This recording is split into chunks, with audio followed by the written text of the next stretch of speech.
Okay, hi guys, welcome to Veterinary Nursing Diaries. For those of you who don't know me, my name's Sophie. I'm a registered veterinary nurse here in the UK, and I'm also a veterinary technician specialist in small animal internal medicine. So today I'm here to talk to you about transfusion medicine. Okay, so the things we're going to cover in this talk, it's only short, and we're going to talk about transfusion triggers and the different products we have available on the market. So we're quite lucky here in the UK that we have the Pet Blood Bank, full of amazing resources and full of lots of information on their website to help you guide you through a transfusion if you need it. We'll talk about the administration of blood products and also the monitoring, and then we'll finally end on transfusion reactions. Okay, so what transfusion triggers do we have? So what tells us that a patient needs a blood transfusion? So first of all, you need to assess the type of the anemia. So is it acute or is it a chronic anemia? So usually the acute onset, the patient is maybe collapsed in front of you. Some of them are dyspneic, because we need to remember that our red blood cells are our oxygen carrying cells. So if we have a decrease in those, then that means we can't deliver that oxygen to the cells that we need to, and therefore the patient can become dyspneic because they increase their respiratory rate to try and get more oxygen on board. So quite often, if it's acute and it's a sudden onset, then they might have deteriorated quicker, and they may not be able to cope with the sudden loss of blood or red blood cells. Whereas a chronic anemia, which we typically see in cats with other conditions, they may present with much lower PCVs, but they seem perfectly stable. So maybe they just have maybe a bit of tachypnea, they're a bit lethargic, a bit under the weather, but they seem to be coping really well.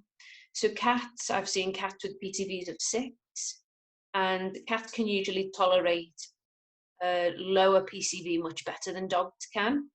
And maybe that's just because of their normal blood range of PCV is lower than that of a dog. So about 24 to 45 is normal in a cat for a PCV, whereas a dog's PCV is usually 35 to 55, depending on the textbook that you read, and it can be higher in sighthounds.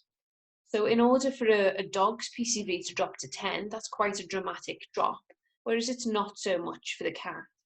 And cats do quite often get a chronic anemia with many different conditions, whether that be something like renal disease, diabetes, anything else that's going on. Cats can quite easily get a chronic anemia.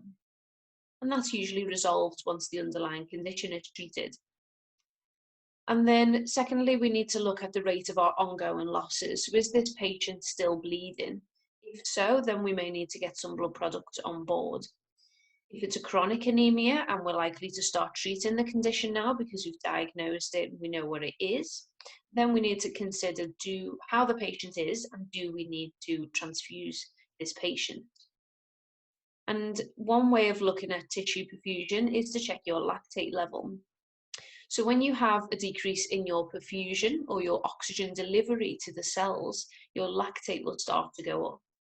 And that's because the body, if you have a lack of oxygen, your body can start to convert into an anaerobic state, meaning you don't need oxygen. So it just helps the body cope in these critical situations. So lactic acid is then produced, and this can be if there is a true lack of oxygen, or maybe we just have a decreased perfusion. So if we do have a blood loss, maybe we don't have enough blood to get that oxygen delivered to those tissues. Maybe we have a hypovolemia or a severe dehydration alongside. And as soon as we start to reperfuse these patients and get that blood on board, then these signs and that lactate should start to come down. Now, we also need to look at any ongoing treatment. So is this patient about to undergo an anaesthetic? Does it need surgery for whatever's bleeding? And if so, we need to give this patient the blood that it needs in order to stay safe and in order to deliver that oxygen to the tissues during that anaesthesia. And it's important to consider whether we have any comorbidities or concurrent diseases. So does this patient have a bleeding gastric ulcer? And they also have diabetes or Cushing's disease? Or is it an IMHA, an immune-mediated hemolytic anemia? And that could be secondary to another condition, because that does increase the mortality rate. So before giving blood to every patient, we need to look at the outcome and the possible prognosis. Because if it is a poorer prognosis, the owners may not opt for transfusion stage. And it's important that we treat every animal individually, and we can't just say that this PCV means you have to transfuse. Take all of the different clinical signs on board and make sure you're tailoring each plan for that individual patient and assess how well they're coping, along with all the other points that we've just discussed. So every patient is individual, and consider all of them before administering a transfusion. Okay, so what blood products do we have available? So we're lucky to have the PET blood bank, and that means that we have a wide variety of blood products available now. So we have whole blood, which you can take straight from a donor patient and give to the recipient. We can do that in practice. And from whole blood, you can get either packed red blood cells, which we'll talk about in more depth, and also fresh frozen plasma, which also comes from your whole blood. And then from your frozen plasma, you can get stored plasma, and then something called cryoprecipitate or cryosupernatant, which we don't have time to discuss in this talk because it's not very commonly used. Okay, so what is contained within fresh whole blood? So fresh whole blood just means it's whole blood taken from a donor that's less than 24 hours old. And this contains red blood cells, white blood cells, also our plasma. Platelets are contained in very low numbers, and once it's been taken from the donor, arguably there's no functional platelets left. So if it's platelets that you're looking for, they say that the amount of fresh whole blood that you'd have to transfuse in order to just increase the platelet count would override the benefits of actually giving a blood transfusion. So you can't actually give fresh whole blood to improve a patient's platelet count. It contains anticoagulants and also some coagulation factors as well. Now this type of blood is great for an acute blood loss and also for some coagulopathies. Now, it does expand your intravascular volume because you're given whole blood. You're not just given a section or a part of a blood product, you're given whole blood, you're given all of it. So it will expand that intravascular volume, and it does carry a risk of over-transfusing these patients. So we need to be careful that we're not giving this to any normovolemic patients or any patients who are at higher risk of volume overload, such as patients with cardiac disease or maybe our geriatric patients. We just need to be more careful. And it can be difficult to administer a fresh whole blood transfusion, and that's because it takes you time to find the donor, do all of the tests to see if that donor is suitable, obtain the blood, and then administer it to our patient. So this absolutely can be done in practice, but it can sometimes be difficult. And it can be difficult to get it in to that patient in time, especially if they're deteriorating in front of you. Now, stored whole blood is whole blood which is between 24 hours and 35 days old. Now, once this reaches the room temperature, it's important to transfuse any blood products within 6 hours. And that's because bacteria can start to grow within that blood product. It contains things like glucose, which can allow bacteria to thrive. So it's very important that we're not giving a contaminated transfusion to these patients. And anything over 6 hours old is classed as contaminated once it's warmed up.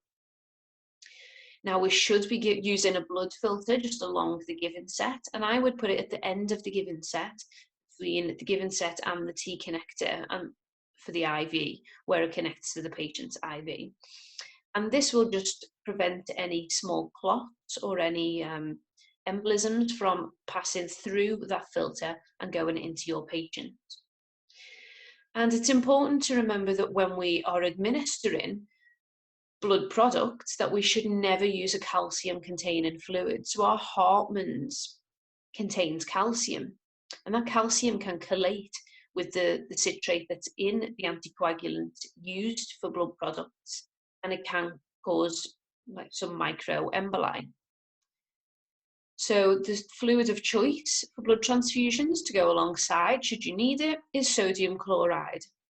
And that's ideal because it doesn't contain any calcium.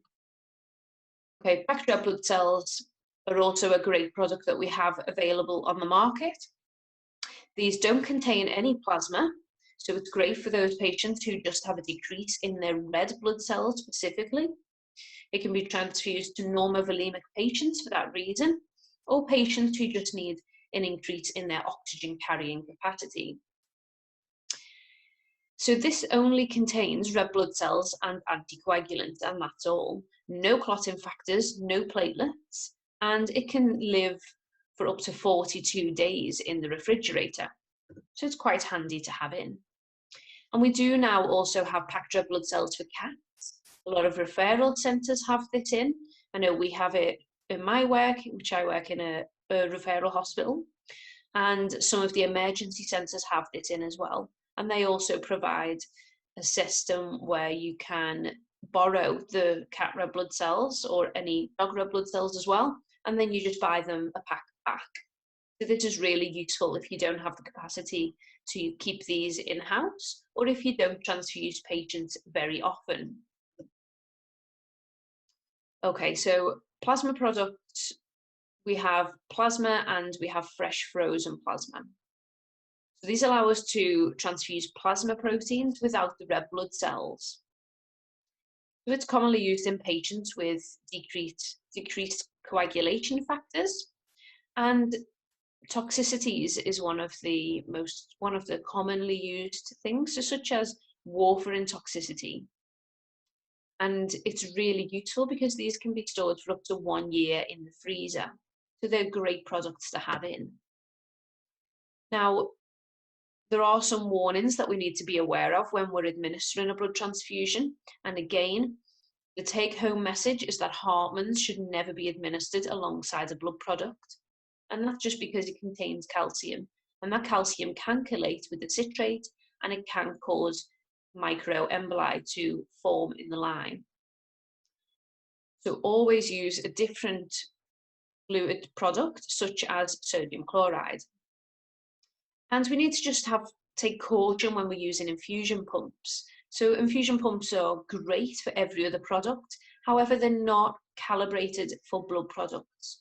Just be careful and always check the amount that's being transfused and monitor if you can set the volume to be transfused on your drip pump. That's ideal. And then just make sure that you are checking how much is actually going out of the bag and that it's delivering the amount that it should be. And then when you get to maybe 1 hour in, just check that you do actually have the correct volume, because they can often be inaccurate. And the blood should be kept at room temperature for less than 6 hours. And this is just to prevent any bacterial growth. Once it's been warmed up for longer than 6 hours, it's classed as contaminated and should be discarded. Okay, so let's talk about the administration. So it can be quite long-winded to administer a blood product, and reactions usually occur within the first 15 to 20 minutes if they're going to occur. Now, that's not to say that a reaction can't occur later on. Well, most commonly, it's within the first 15 to 20 minutes. Now, before we go ahead and give any blood products, we need to be recording a baseline TPR to check our temperature, check our pulse rate, and check our respiratory rate, alongside watching out for any signs of a transfusion reaction, which we'll talk about in a moment.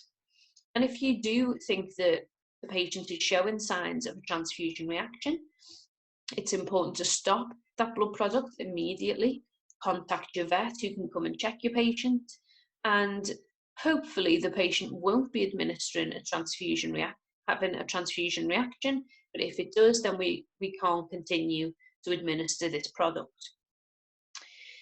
Now, once you've started the transfusion, we should be doing a TPR around every 10 minutes for the first half an hour.